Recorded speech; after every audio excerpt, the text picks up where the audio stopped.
Welcome, everybody, to the Mile High Basketball Guys podcast. It is me, Santi, Rico, and I'm joined today by Mr. Michael Squires. We're here to talk about the past 2 weeks of Nuggets basketball. It's been a busy couple of weeks. How are you feeling, Michael? I'm feeling good. We have a couple strange losses on the schedule the past couple of weeks, but surprisingly, I am inspired. Inspired. What do you draw your inspiration from, Michael? Well, I think Jamal Murray, the animal that we've seen in the playoffs last year, I think we might have seen a sighting. A Jamal Murray sighting has occurred, and that's got me a little excited about the future. Is slightly returning. He had an excellent showing against the Cleveland Cavaliers a couple days ago, and hopefully he'll keep that up against the Hawks tonight. But we are going to be starting at the game on February 8th against the Milwaukee Bucks at home. It was an unfortunate loss. It looked like we were doing well, and again, it was another halftime kind of folly. It was still very close at halftime, but they managed to pull through. Well, really, the only reason that it was still close at halftime was because of the monster first quarter that we had. Really, the second quarter was extremely mediocre, so it didn't even really take to halftime for things to start falling apart. The only reason it was still close, like I said, was because that first quarter performance that we put on. If we would have carried even half of that energy through the rest of the game, we probably would have easily won. Yeah, and that seems to be a theme with the Nuggets team, is that we have incredible first quarters for the most part. I mean, I've seen 46-point quarters, 42-point quarters, and then either the team figures us out or the energy just dissipates and we lose our offensive tenacity and we just kind of let things slip away. Well, I think the interesting point about that is last season was the polar opposite, where we had extremely slow starts and then we would come from behind and have thrilling victories and things of that nature. Yeah. And I think what happened was Coach Malone probably addressed that issue and wanted to become more of a quick starting team. And we do that, but we kind of lost our identity as far as closing games out and being a better second half team. So we kind of flip-flopped from the personalities that we had last season. Yeah, we tilted the seesaw the complete opposite direction, so to speak. Right. And now it's nerve-wracking to watch us close because, we came back from 2-3-1 downs in the playoffs last year. And, that was history making. And I guess we just decided that we can close whenever we want and we don't even have to put effort into it. Whereas, it's a balancing act, just like the seesaw metaphor, man. You got to be good in the start and good at the end and good in the middle. And to be consistent at the highest level is the hardest thing. And, we're not putting enough emphasis in those middle hours and the late game. And that's why we're middle of the pack right now, sitting 8th in the West. That's definitely not where the fans projected that we'd be at this time in the season. I don't think that's where we'll finish by any means, but it's definitely interesting to see us at we might be on the outside looking in at some point this season, and that we might have to face that reality, but I don't really think that we'll be there for long. I am seeing a lot of good things, especially from some of the younger players that are starting to get more minutes and things of that nature. Nicole Yokic is still being extremely consistent. So in that loss to the Bucks, he had 35 points. I mean, he was trying to carry the team on his back again. He was 4 assists away from a triple-double. I mean, the man is doing everything he possibly can to keep him in games. Really, the reason why we lost that game was because of the rebounding differential. We were out-rebounded 50-38. So we were dominated on the boards. Jamal Murray went 1 for 7 from three-point land, so that certainly didn't help things. So, I mean, there were just a lot of factors. And when you look at it like that, Torrey Craig hit 3 for 3 from three-pointers. Yeah. I mean, it was a revenge game, and he shoots atrocious on the season and in his career, but he actually shot a better percentage from three-point land than Jamal Murray, and that's just something you really don't expect. Yeah, I mean – it seems like we're going to be facing problems with the old personnel of the deep playoff run that we had Torrey Craig, you know, he showed up, he defended well, and he hit 100% of his shots, which is, you know, basically impossible, but on 3 for 3, you know, it's all right. A lot of right. It's a low scale. It's a low pool. Yeah, exactly. And Jeremiah Grant is out there doing a ton of work for the Pistons, scoring like 21 points a game on average. You know, becoming in his own right some sort of superstar for the Pistons. He got what he wanted. Absolutely, he wanted a bigger role in an offense, and I couldn't imagine a place where he would get 21 points a game in our offense. Yeah. I mean, there's no way that, I mean, if he's on our team, the numbers aren't going to look like that. So, I mean, they kind of have to be in those situations for them to thrive in that nature. And I would have to agree. And I think that covers the Bucks for the most part. It was a game where we were out rebounded, where you know, Torrey Craig shot 100%. Giannis put up 30. We just couldn't contain their offense for the most part, and they managed to shoot 50% for the night and 40% from 3-point, which is, you know, not great, but it's perfectly fine for winning. Whereas we shot 43% and 42% from 3-point. So they just edged us out and, you know, managed to close despite our monster first quarter, which they didn't even have a bad first quarter. We just had a slightly better one. So moving forward, we had our win against the Cavaliers, which was another display by the Nuggets team. The Cavs are having a rough season so far, unfortunately. And it seems like every time we face them, we're doing pretty well. We're showing our skills, and they, you know, despite the rest of the league seeming to figure us out, they've not. And we can really play our brand of basketball when we're playing against them. Yeah, if we could play all games against them, everybody would be in the All-Star game. We'd be undefeated.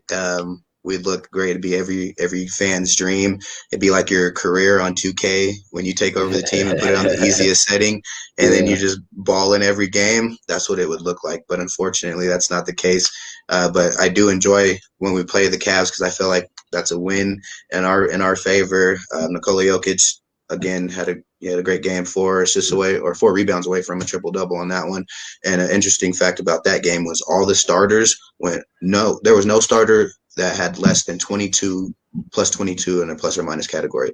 And the rest were like in the 30s as well. So it was like a dominant performance from the starters. Our entire team was positive in the plus minus. Right. But the starters specifically, all of them were 22 or higher. So, which has not happened this year. So it was really a dominant display from our starters in particular, which is not how it's been earlier in the season. We've actually criticized them on how they don't score more than the other team starters, which puts the bench in a situation where they have to score much more than their opponent's bench. So the starters are starting to get leads and keep leads and making them large. Yeah, and there's something to be said for Paul Millsap's performance in that game. He shot 2 for 3 from 3-point and 7 of 8 field goals in general. Right, and he led the team in scoring as well with 22 points. So I mean, it was a flash of the old Paul Millsap. There was the a whole Hawks Millsap. The Hawks There was a Hawks Millsap sighting. He was lights out for sure. It was good to see because I know I've criticized him personally, and it's just one game, so you can't really. It's not a cure-all. You can't forgive everything, but he's not really expected to do much. So for him to put up that type of performance was unexpected, to say the least, but a pleasant surprise for sure. Yeah, it's awesome to watch Paul ball. And something to be said for the games that Jokic doesn't really score too much in and is just able to play his big man game with the handoffs and the rebounds and finding all the passes. I mean, he had 12 assists, and that when you have 12 assists, you're letting everybody eat, you know, and that's you're facilitating for sure. Yeah. And, you know, when he's more of a facilitator and less of a scorer, it seems like our offense is more efficient. Right. If you look at some of the big games he's had this season, he scored a lot of points in losing efforts, especially like in the Milwaukee game, the Bucks game. You know, and 35 points in a losing effort. A few weeks ago where he put up 50 and we still lost. In a losing effort. Right. Yeah. But he's getting like 16-point triple doubles and we're winning. So that makes sense. When he doesn't have to take the game over. They're letting him score. Like, all right, we're gonna let him score and shut the rest of the team down. Then they're gonna let him have his big night, let him have his monster numbers. If they're gonna take the win, I'll take the win any day over the numbers. And I guarantee you, he feels the exact same way. He'll trade in those 50-point losses for 16-point triple-double wins any day. Yeah, so in a way, Jokic carries us to victories by not scoring and just by letting the offense run through him and focusing on getting the ball to the out-and-out scorers versus being an out-and-out scorer. And that's Nuggets basketball right there. When we get to that, that's our winning ways. And we can push tempo, run the floor, space it properly, and then let Jokic take what the defense gives him, which is what he's best at.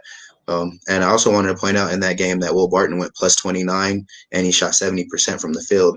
So it was a solid performance from Barton. Michael Porter Jr. had 19 points, 4 for 7 from 3-point land with 5 rebounds. We could just get numbers like that on a consistent basis. We are a problem. Yeah. But if we only seem to do that against the Cavs for some reason.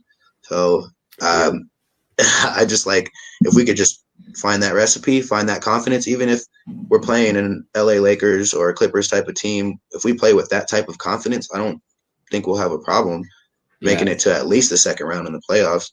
But we got to make it there first. Definitely get intimidated by the bigger competition at times. I mean, we have seen us pull through, but it seems like we have a mental block when it comes to the superstars. And even some of the role players, if they're effective role players, they can go off on us if we don't contain them. We've seen that happen multiple times this season where a guy I've probably never even heard of, don't even really know how to pronounce his name, is dropping all-star numbers on us. We make a lot of teams look really good, that's for sure. And we make teams look bad as well when we play right. It's just a weird dichotomy of how different teams play us and how they contain, especially Nikola Yokic, but also the rest of the team and the passing game that Jokic brings. I mean, he's always looking for a pass, and sometimes they can, force him to lose track of 3 of those passes, 4 of those passes, and that's enough for a win. Right. Absolutely. No, I totally agree. And he would probably have more assists too if we were hitting our shots more. And I think teams are baiting us into shooting threes because we haven't been shooting them at too high of a percentage. It's getting better though as the season is progressing because I haven't seen a game under 40% in the last 2 weeks as a team. So that's not bad. But I remember in this season, that's been like our Achilles heel. And I think that's why Jokic's assist numbers are down. And I think that's just a strategy in how teams play is they're going to let us shoot because we haven't proven that you can't do that. We're not like the Utah Jazz where if you don't run the 3-pointers off the line, they're going to knock them down. And we need to get to that point because we do have some people who are capable of doing that. Like in the last couple weeks, we've had people shooting 60% from 3-point land. So it's not impossible. We have good shooters. It's just a lack of consistency for the most part. Michael Porter Jr. can be lights out one night and then miss 5 of 6 for the next night, which happened in the next game against OKC, which we barely edged out 97-95. I don't know how we won that game. Yeah, I would say it's mostly due to OKC not being able to close.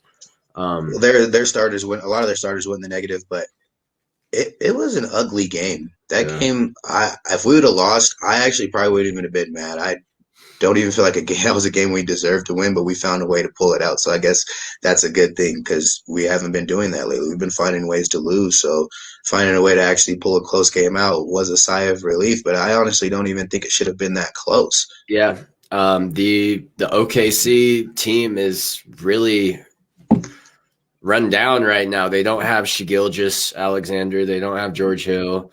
They're playing with a remarkably young team, and they seem like an easy target. They seem like something that we could beat anytime we want, but they put up a fight, and that's one thing that I've been saying is a problem is if they want it more, they'll usually get it because we lose our focus and our energy at the halftime point. Well, it was really our bench who put us in a hole on this one. We didn't really play complimentary basketball. All our starters went in the positive, so our starters carried us to the win, and that's what we could place the victory on. And if we would have lost, we could probably pin it on the bench because they all went negative. They didn't contribute when they were in, so that's why their minutes are reduced in that game. The starters played a lot of minutes in that game because I bet you Malone couldn't trust them. He was like, every time they come out, that lead is dwindling. We got to get the starters back in. Yeah. So, I mean, the workload is about to start increasing because you see certain games, he's only playing nine players. So it's like the rotation is starting to tighten up and the minutes are starting to get restricted and the starters are starting to play more. Yeah, and there's something to be said for JaMychal Green shooting 0 for 4 from 3-point and 1 for 7. In general, he got 7 rebounds, which, contributes a little bit, but he was the main shooter off of the bench, and he only made one of his shots. It's disheartening, and I'm okay with that. Yeah, I'm totally okay. He's been like our most consistent 3-point shooter. So if he has an off game, that's totally fine with me. Like he really picked it up after that. So it's like you don't really expect him to start slumping. You don't like to see that, obviously, but at the end of the day, he gets a pass. He still got the green light in my book. Keep launching those babies. I mean, fair enough. I would have to disagree, though, because in my opinion, JaMychal Green is not the most consistent 3-point shooter. I don't know if the statistics agree with me, but it not seems at all. like He's our highest percentage 3-point shooter. Well, then that's completely unfounded and biased, but it just feels like when I see him shoot that 3-point shot, it's brick after brick after brick. I don't know. I guess the statistics say he's good, but in my personal approximation, when I see him on the 3-point line, it makes me cringe a little bit. I think what you're suffering from is what we like to call the halo effect. So when you see him miss a shot, that negative impact affects you a little more than seeing those babies go in. But yeah, he hits them at a pretty high rate. He doesn't really take the most. Like he's not going to shoot 6, 7, or 8 a game. But, he shoots 3 or 4. He usually hits about 2 or 3. That's pretty solid numbers right there. He hits more than 1 out of 2. So he hits more than 50%, I believe. One point of this game, because I think Michael Porter Jr. might have heard us last time we were on. He's taking it to the bucket a lot more often. He's not just forcing up 3-point shots all the time, even though he did put up 6. Well, he went 1 for 6, but he still had 15 points. So that attests to your point that when he misses 3, sometimes he has a low stat line and as far as scoring points, but the fact that he went 1 from 6 and still put up 15 points shows that he was getting to the rack and either shooting free throws or finishing at the cup. Well, so he didn't have any free throws. He was just, when he goes, man. He's one of the most athletic 6'10" forwards in the league, I would have to say. And when he just wants to sit on the side and not, use that speed and that athleticism, it's sort of frustrating because he does have a beautiful stroke, but he relies on it so much. And we know that he can put the ball on the floor and run to the basket in 4 steps and be there. It's ridiculous how quick the kid is and how hard he slams it down when he's an emphatic dunker when he wants to be, but there's sometimes he doesn't want to get physical. And that's some of the criticism that I've read and research some I've done on him, just different fan groups and different analysis, things like that. He doesn't want to get physical at times, but when he does want to, like his build, his stature, he's a kind of a big guy. He's huge, dude. Yeah. So he's deceptively huge too. Right. So it's like if you look at it and he goes 1 of 6 from 3, say he goes 3 of 6 from 3, like which he's very capable of doing, that's 21 points for him right there. That's a quick 21 every game for him if he wants it. Yeah. Like, and not just from the 3-point line. Like you could definitely be a 3-level scorer because he does have a mid-range jumper as well, and he shoots free throws. So it's like he could have a total arsenal, and it will be that way. We forget how young he is. We forget how long it took Nicole Yokic to get to the point that he's at. We're impatient. We're expecting perfection from a kid. He's still very young. He's like a year older than me or something like that. Right, yeah. Like he's a young man still trying to make his way in this world, let alone the NBA, and we're all expecting him just to be like the greatest. Like we see the raw potential, but we kind of have to be patient with him because those things don't just come overnight. You add those tools to your arsenal. Nikola Jokic wasn't a starter in this league when he got here. He added those tools to his arsenal. So it's like we have to be patient, let him develop. let him realize that himself, that, okay, I can't rely on this jumper and I can score at the basket. So I think the more he scores at the basket, the more he's going to realize, all right, cool, I don't always need to take it. But if he's taking a wide open three, I'm not mad at that.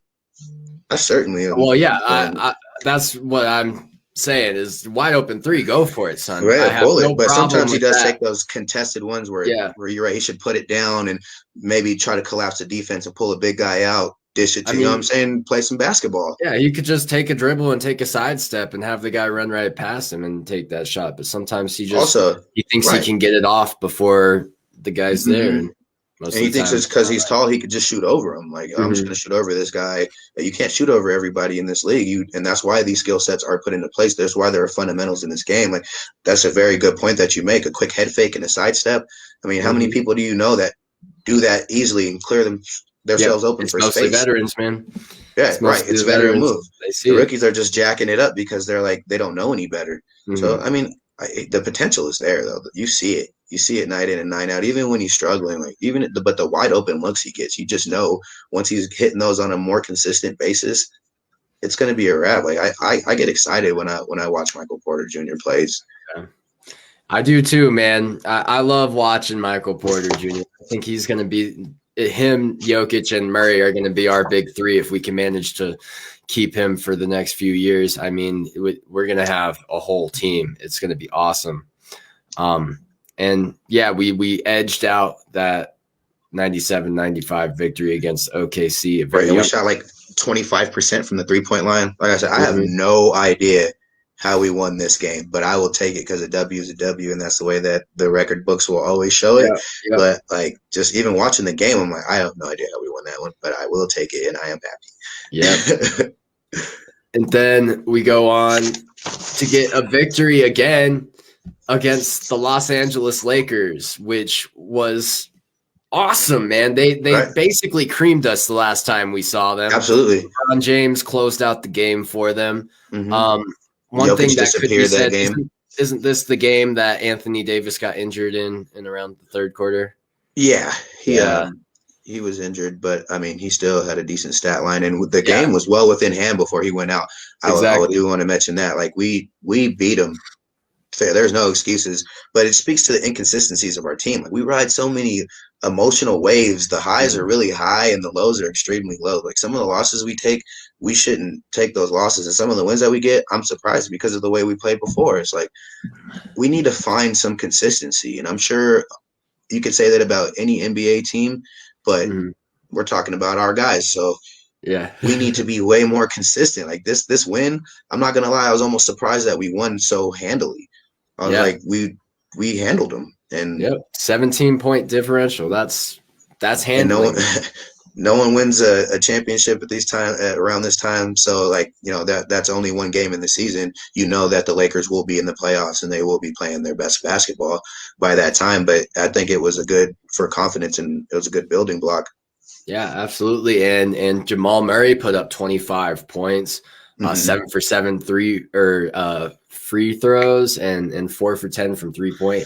Maybe too many 3-pointers, but 40% is not a bad clip. Yeah, 40% from three is actually what I wanted to highlight, because he's been struggling, and you'll see over these next few games his percentage actually is going to start increasing. Might have been that game that he was rested in. He might have recovered a little bit.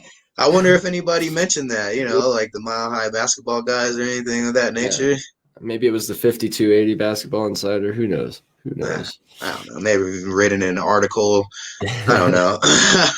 Either way, he's looking better. But in that game, that's where you can see that he started to kind of figure some things out and start to build on some of the previous play and start to gain a lot more confidence in his play. Maybe some of those injuries aren't lingering. Maybe he's healed up from some rest, and you play good when your body feels good and your mind feels good. Then the shots start to fall.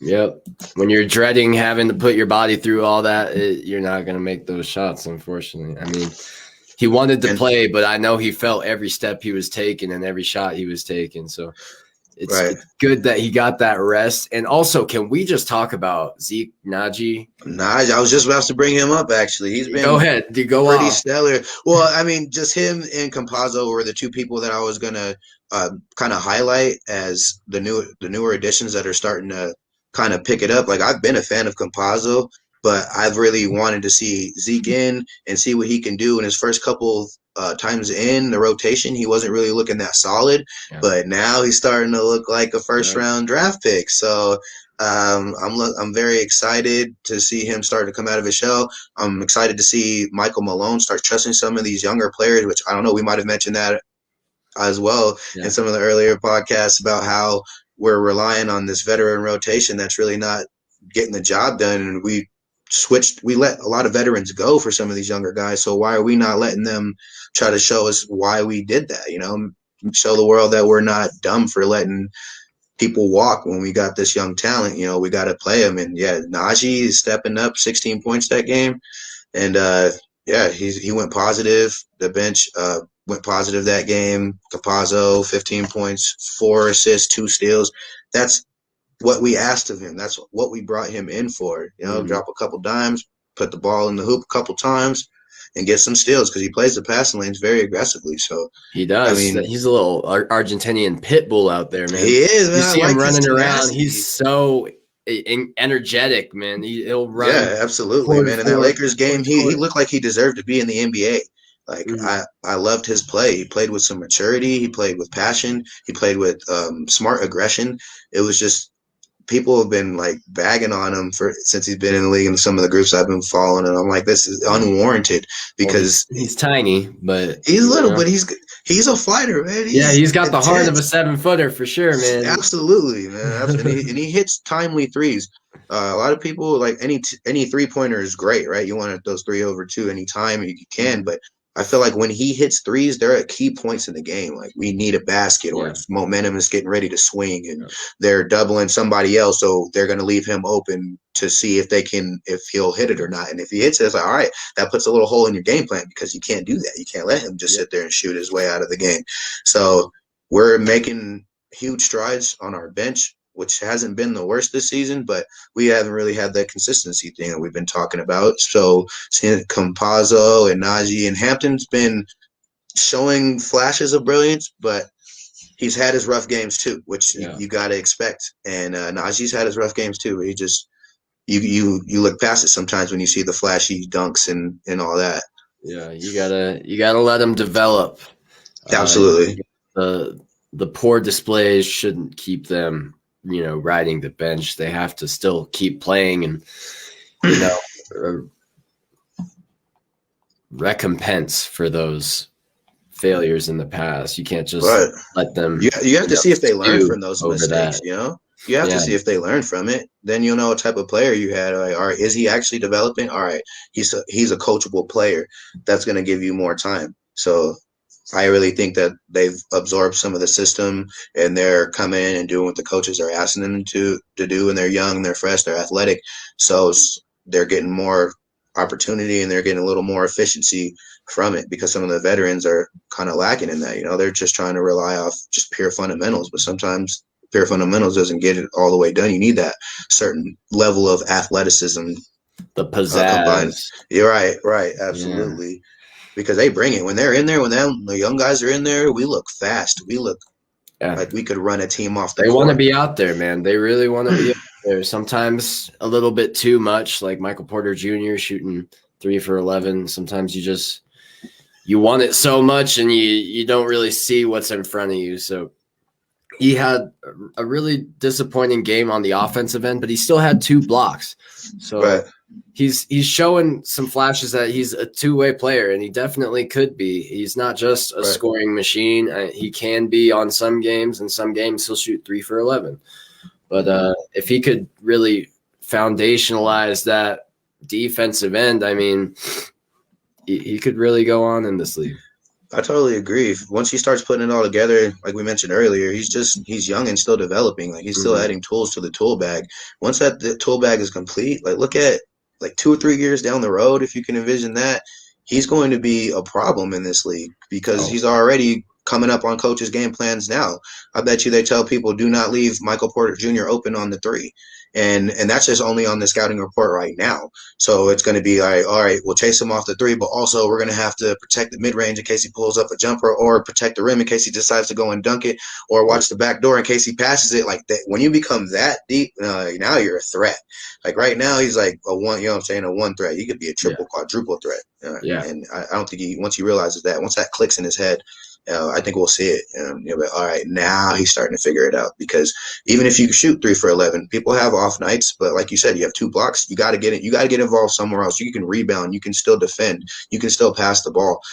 Scoring is not the only aspect of basketball. It's a very important one, sure, but it's not the only one. Yeah, it's a game of 2 courts, 2 halves. There's a lot of dynamicism to be had on either end, and Michael Porter Jr. is showing so much potential on both sides. And we managed to pull that win against the Lakers. But then we went out to Boston and had a really rough game. We were never in charge of that. Never once did we have the lead. It was ugly. We shot 26.5% from 3-point land, which is not going to get it done in this league. Our second halves are coming back to haunt us every time. We cannot finish a game to save our lives. I hate this identity of us. I always feel like we're going to come back because they spoiled us last year. So I'm like, all right, we're down. We're about to come back and win this game. And those comebacks aren't happening. It's a game of runs, and we're not making ours. And it's frustrating to watch, because Boston, they're a great team, but they're not having a great season. So that was a confidence building game for them, and we just let it happen. And I kind of felt like after the Lakers game, we were going to stomp Boston. I had high hopes. Yeah. I thought for sure we were going to win that game. Yeah, I heard it on the radio while I was at work. We were going up against them, and I was like, we're gonna stomp Boston. We just beat the Lakers, 17 points in hand. There's no way. There's no way. Boston's struggling. They're not having – Jason Tatum's not showing up. The only player that really has been showing up was Jaylen Brown. And, he's having an all-star type year. Game. So. He really had balled a good out. Game. But so did Jason Tatum. Even though he only shot 33%, he got to the free throw line and put all of them down. 8 points for him off of the free throws. And that's why they call them free throws. You have to take advantage of those situations. I mean, when you put them on the line and they capitalize, you got to play smart defense without fouling. So they definitely were in control of that game. That was one of those teams, example of where they let Nicole Yokic go off so they could win. And it's evident because he dropped, 43 points that game, and we lost. So following that consistent theme, when we're dependent on him just to score, we're not going to win that game. We need to facilitate. We need to get the whole team involved. It needs to be a team effort because it's a team sport. And then Michael Porter Jr.'s effort in this game was absolutely atrocious.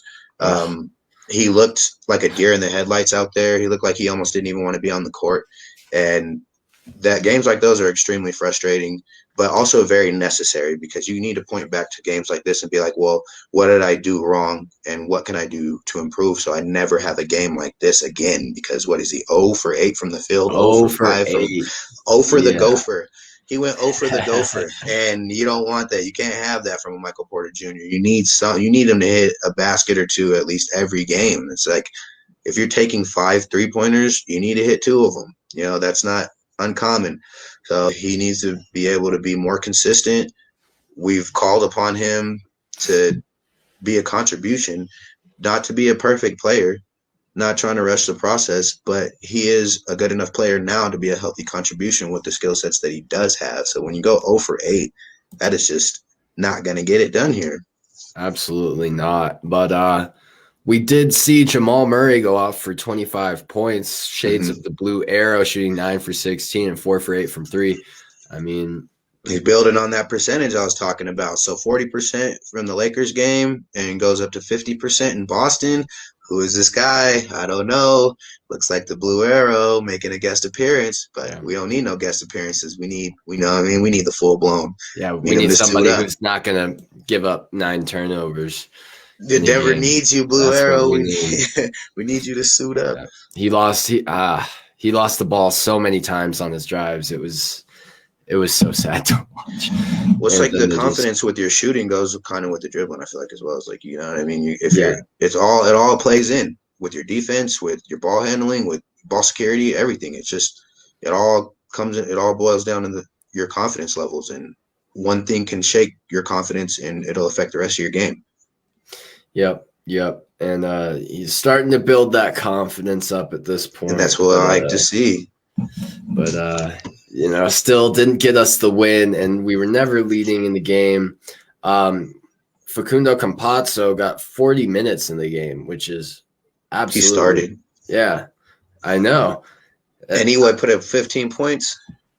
Yeah, 15 points. He had 8 assists, though, and, he had 1/9 of the amount of turnovers that Jamal I think had. He's been showing that he deserves to be in the NBA. I think our very first time we did our podcast, he wasn't playing that well. And I believe mentioning that I thought he was going to catch up to the speed of the game. We were mentioning how the speed of the game was messing with his play. Some of the passing, like he was having a lot of turnovers, and now we're starting to see that go down because the timing is now there. Now the speed, he's catching up to the speed of the game. So some mustard in those passes now. Right. So he's threading it a little better. Like sometimes I bet when he was in Argentina, he could have probably let off some of those passes and they probably still would have got through. But no, this is a different level of competition. So that it's only made him better. So when he goes back and plays like world ball, he's going to be competing at an even higher level now. And 15 points, 8 assists, that's amazing. That we don't really expect much from him. So I think that just shows you that he deserves to be in this league. And I think the Nuggets made a fantastic choice by bringing him into the organization because he can pass the ball. And he'll hunt down the passing lanes. And right. He'll run all over the court, man.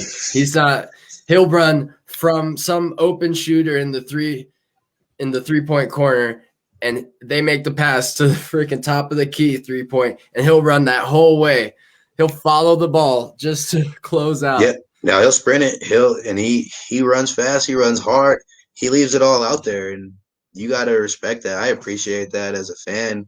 If I'm putting the TV on to watch my team, I want to see somebody that's passionate about the game. Sometimes people get the money and they get too lax, and they think everything is going to be good from there. But no, this dude, you could tell he wants every minute, and he scrapes every time he needs to. He digs deep, and I like that. That's how I feel like I would be. But I mean, I don't have the skill. That's how I feel like I would be. You're like a little Facundo out there. Huh? Yeah, you know what I'm saying? A little dude that thinks he's a tree out there. You know, he's in the forest with the trees. It doesn't matter if you're 5'11", man. If you got the heart, you can definitely play in the NBA. You just gotta bring that skill set up as well. So I think, Michael, I hope to see you on the Denver's team soon. I'll be there. Showing that tenacity. Showing that grit, playing those passing lanes. I'll contest every shot. I'll go from the corner to the top of the key. I'll be there. Yeah, man. You learned how to be a dog from all 6 of yours. Right. Yep. Yeah, absolutely.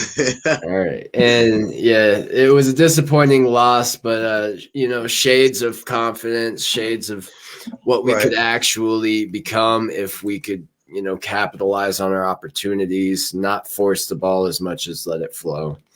Right. But moving on, we had a really tight game against Washington, who are having a rough season. The biggest point for me here was what's his name? Davis Bertans. Bertans for 35? For 35. 9 for 11, 8 for 8 free throws. I almost threw up. I did too. I was watching it, and I just had the sinking feeling in my stomach. Like, how can y'all allow Bertans to take over the game? We blew a 20-point lead. It was a nightmare game. It was a nightmare game that we should have never lost in a million years. And I feel like we did a lot to lose that game, but the refs definitely put the cherry right on top. We lost to free throws. Like, come on now. Definitely. You can't dictate a game win or loss like that.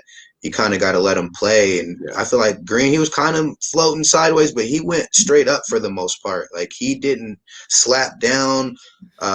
Like, for us to have lost the game on free throws was, I think the refs had a bad night that night. Definitely. And Washington shot basically twice as many free throws as us.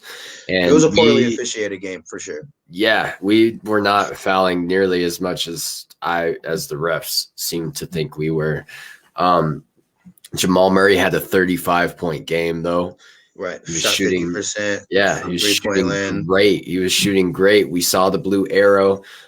He cut down the turnovers by a whole whopping 90%. Right. And he was hitting clutch shots. Mm-hmm. We needed him. He was hitting at the fourth quarter. Clutch ones. The fourth quarter, he was showing up. Oh man, he was hitting some very, very clutch shots, and he looked confident. He looked like he was starting to show signs of that monster from the playoffs from last year, and you seen it in his eyes. They're like, you don't want him to shoot the ball. They were supposed to foul him on the inbound play because a three would have tied it, and they could have put us on the line for two. And they didn't foul. They chose not to foul. They let him shoot, and he hit a clutch three. And I was like, man, like who's that guy? Who's that guy? Where have you been? Yeah, that's what I was thinking. The rest of the season? And it was wasted effort. Like it's like one of our stars go off, and we can't get the win. Nicole Yokic 3 rebounds away from a triple-double, and we can't get this win against a team that hasn't really been performing that well. And we were up big. It was like extremely disappointing to allow that. I blame that on coaching. You can't. If I'm a coach, I'm not gonna blow a 20-point lead to the Wizards. I'm definitely. Sorry. And just to let Davis Bertans, a role player off of the bench, go for 35, outscore the leading scorer in the league on his team, Bradley Beal. Like, you just can't let that happen. At some point, when you notice that he's hot as hell from 3-point, you have to start locking him down because how do you allow him to go for 35 is beyond me. Yeah, how do you let him shoot 11 3-pointers? And hit 9 of them. 9 of 11, dude. It was a tragedy almost on that level.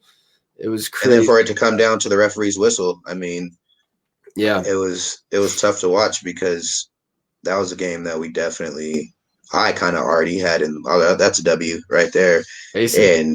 And we lost. And it's like we have to go back and lick our wounds, and there's nothing we could do about it. But as a coach, you have to dig in. You have to be like, guys, we got 20-point lead to the Wizards. This is over, basically. We just got to keep doing what we did to get to this 20-point lead, and maybe we win by 40.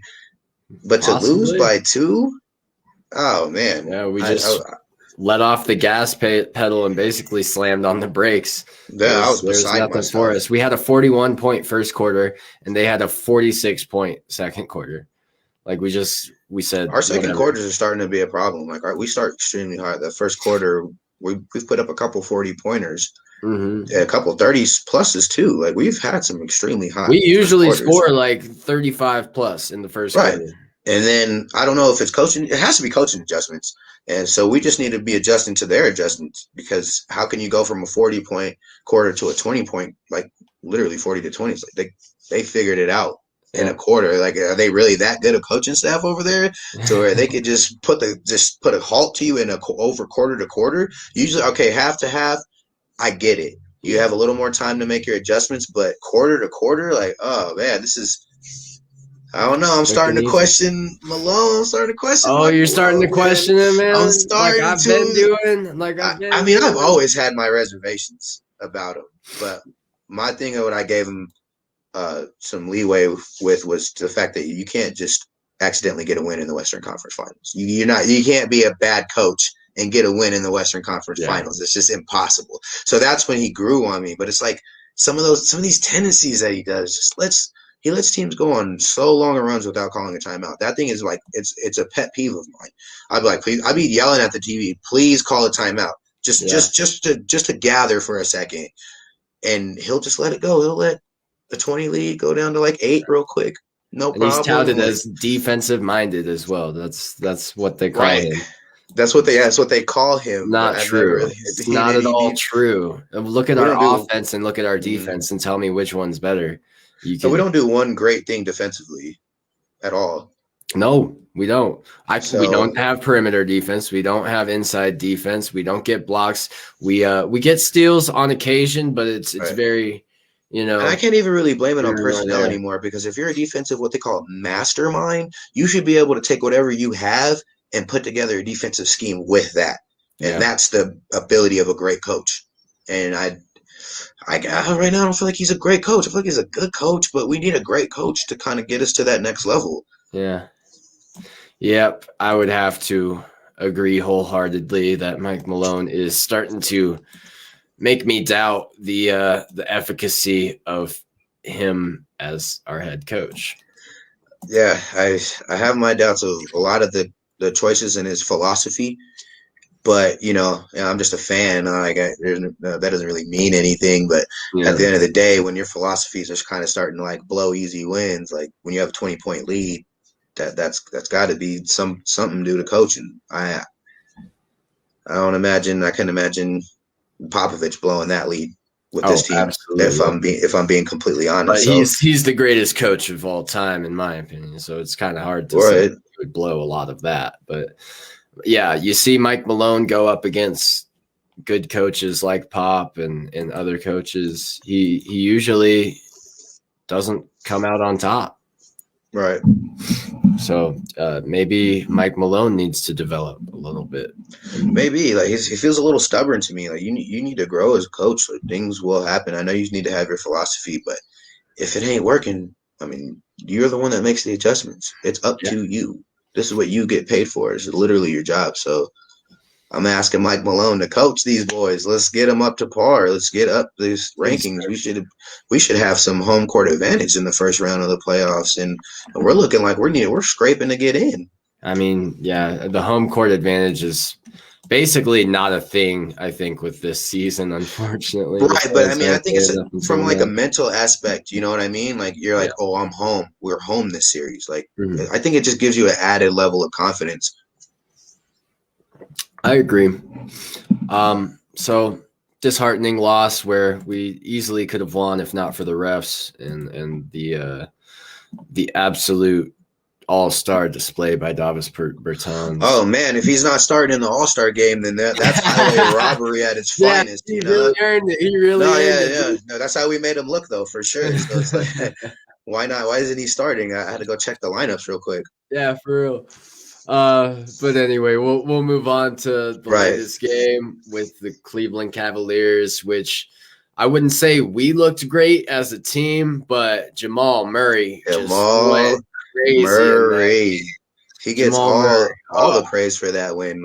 80% from 3-point land, 84% from the field. Right, he shot no free throws, so he made history with that without taking a free throw shot with a 50-point performance. It was an historic night for him, for sure. His jumper looked so pure. It looked like they were mopping up the floor every time he was shooting. It was so wet. Yeah. He was splish splash and taking a bath out there. I was like, anything he's pulled up, it's going in. And I felt it. Like I could feel that energy even through the monitor. I was like, man, he's feeling it. He was and he cannot be stopped. Man. Oh yeah.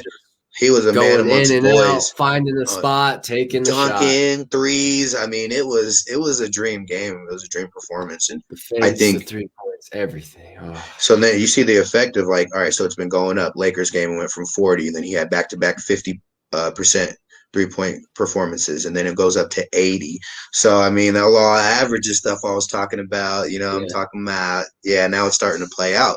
So those lower percentage games that he was shooting are now being counteracted by these higher percentage games. And I think that's how he's going to ride the rest of the season out, because we know Jamal Murray, we already know he's a historical slow starter. So now you're telling me the guy's got some rest under his belt, and now he's starting to hit some shots, and now his confidence is going and flowing, and Jokic has been putting up monster numbers. So now the one-headed monster just grew its second head, and now we're just waiting for Michael Porter Jr. Yep. Yeah. And that's why I felt so happy. Right. That's why I'm so excited when we started. Like this was inspiration. That's why I think that we're lower in the standings now. But trust me when I say in the following weeks, we will definitely be climbing these rankings, and I'm guaranteeing that. All right. Well, I'm gonna hold you to that. Where do you think we're gonna end up at the end of the season? You think At maybe the end of solid the 4 seed? season, 4 or 5, I was thinking Yeah. realistically, because the West is pretty stacked. So if you don't start accumulating wins early in the season, it's really hard for you to move up in seeding for placement. So we put ourselves in an interesting place, but I still feel like we might be able to climb up to that 4 or 5 area. I agree with you. If we can shoot like we did this night, if Michael Porter Jr. can continue to shoot 50% at least, consistently, because he had those rough games earlier on in the weeks, but tonight he had 8 for 16 and 3 for 6 from 3-point. Right. The consistency is the only aspect that we need. We just need people to utilize their skill sets when and where it's necessary. And last night, Jamal Murray really saw it fit to use his skill set to win us this game. No, he definitely took over. But what I seen was, all right, so now he's rising. So the three-headed monster is going to be in full effect. And now the bench is starting to come together too. We got the young players that are starting to make solid contributions. Our first years are actually making impacts on games. That's why I feel like we're definitely going to start stringing some wins together. We're going to make that climb up those rankings. We have to. There's no way. Our team is too talented. We got Nicole Yokic putting up 40. We got Jamal Murray putting up 50. Imagine if they just do something crazy in one game and they both put up like 40 and then 20 for Michael Porter. We won't even need anybody else to score. Yeah, absolutely. And yeah, it was just beautiful to watch, man. I'm happy to watch the Blue Arrow come back full stride, and I'm excited for tonight where we're going up against the Hawks. I'm hoping Jamal Murray pulls out another performance like this. Obviously, I think it's going to be a star-studded battle between Jamal Murray and Ice Trae Young. So I'm actually looking forward to that matchup because Trae Young's actually one of my favorite players in the league. I like his game, his little dude that slays giants. So you got to respect that. And Jamal Murray has the same type of game as him. So I like when they go head-to-head, and I hope it's a high-scoring game that we win, which I'm hoping that we do. I'm thinking that we do. What do you think? You think we got this one? I obviously I want us to, and I believe in us. Not if you want, as you think. I believe in us. I'm just man, that Hawks team is beautiful, dude. With Clint in the post, always grabbing those rebounds, getting the blocks, and passing out to Trae, who can basically score wherever the heck he wants, find space, and just shoot it. And John Collins as well, who's excellent post defender, inside scorer, and he has a 3-point shot on top of that. We have our work cut out for us. I mean, it's almost like we're facing a mirror in a way. I feel like this is one of those games where one of their role players are going to go off, and it's going to be like, who the hell is this dude, and why is he killing us right now? It could easily be like that. But I really think that we are going to pull out this victory. We're coming off of a pretty good performance. I think Jamal Murray's he's rounded into form finally. I think he's over his injuries. I think that rest did exactly what we thought it would do. So now the only question is, will Michael Porter Jr. and the bench be consistent? Can we find some consistency? If we do that, we'll win tonight's game. Yep. And that's basically the crux of this Denver team is the consistency. We have incredible nights one night and then another night where everything falls apart, and we've just been game planned against so perfectly. And everybody's coaching staff cannot be better than ours though, like that. Yeah, exactly. I mean, I wouldn't say our coaching staff is the tops, but we made a run to the Western Conference Finals last year, and I don't think we made any changes to our coaching staff, did we? No, we still have the same staff. So, I mean, it's really the personnel change. Right, the chemistry's starting to build, though. You can see that they're trusting each other. Campazzo's threading needles. It's looking good. We're starting to get there, but I feel like it took a lot longer into the season than it naturally should have. Yeah, I agree with you there. We definitely needed to find our stride maybe 10 games in so that we could make a good run, because now we're sitting at 8th and we're 16 and 13. We're going positive, which is great, but that's mediocre at best. Yeah. That's very average. And I feel like this roster is better than average. So, yeah. we'll be there. The 2016 Warriors with this kind of record, you know. Yeah, no, definitely not. And we got Danilo Galinari over there, so a little return home for him. I used to love Gallo. I liked Gallo. He just never really attacked the rim as much as I would have hoped. He did have a couple of good drives, some pretty memorable plays while taking it to the rim, and that's why I always wanted him to attack more. But he was always like, he always looked awesome when he was running to the rim, right? Right, yeah. So it's like, do more of that. But people get so comfortable with the jump shot. You know, I guess it's sexier. The easiest way to score, that's for sure. Yeah, you know, and some people don't even jump. They can't even call it a jump shot no more. It's just a shot. Like people, Jokic, he just fucking does a little calf raise. Couldn't even get a credit card under there, man. I'm telling you, dude's got no hops. His vertical is a 0 on 2K. All right. Well, that is the past 2 weeks covered. Is there anything specifically you want to talk about, Michael? Nothing about basketball in particular, but I do want to mention something about mental health. It is a real thing, and make sure that you guys take care of yourselves out there, because there's a struggle out there for some people, and they don't have a lot of resources in their corner. So somebody just even wants to talk, just be that ear to listen to them. Sometimes it's just that important. Amen, dude. See, you're a good guy. I told you that before we started, man. I appreciate that, and I'll second that 100%. Mental health is one of the most important aspects of life in general, and especially here in America.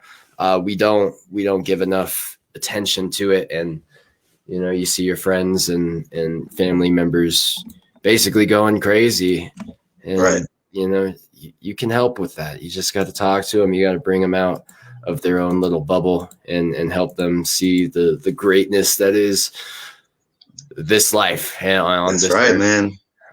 That's right. So much respect to you, Michael, for bringing that up. I appreciate it.